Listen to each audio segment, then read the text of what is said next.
ఇడ్లీ, దోస, అన్నం ఇలా దేనిలోకైనా అద్దిరిపోయే కాంబినేషన్‌లో కొబ్బరి టమాటా చట్నీ ఒక్కసారి ట్రై చేయండి. చాలా బావుంటుంది. అస్సలు వదలరు.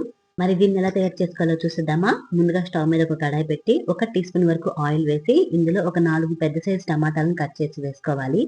ఇందులోనే ఒక చిన్న ఉల్లిపాయ ముక్కలు, ఒక చిన్న సైజ్ అంత చింతపండు వేసి, మొత్తం ఒకసారి కలిపేసుకొని మూత పెట్టేసి, టమాటా అనేది పూర్తిగా మగ్గిపోయేంత వరకు బాగా మగ్గించుకోవాలి.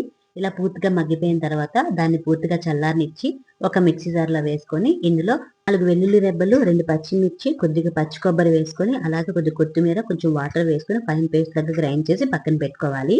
ఇప్పుడు స్టవ్ మీద మరొక కడాయి పెట్టి ఇందులో 2 టేబుల్ స్పూన్ల వరకు ఆయిల్ వేసుకొని పోపు దినుసులు, ఎండుమిరపకాయలు, కొద్దిగా వెల్లుల్లి రెబ్బలు, కరివేపాకు, ఇంగువ వేసి దోరగా వేయించుకొని ముందుగా గ్రైండ్ చేసుకున్న పేస్ట్ మొత్తం వేసి ఇందులోనే కొద్దిగా వాటర్ వేసుకొని ఇందులో ఉప్పు, పసుపు, కారం వేసి మొత్తం ఒకసారి కలిపేసుకొని ఇందులో ఇంకొద్దిగా వాటర్ వేసి బాగా కలిపేసుకొని దీన్ని పూర్తిగా మరగనివ్వాలి.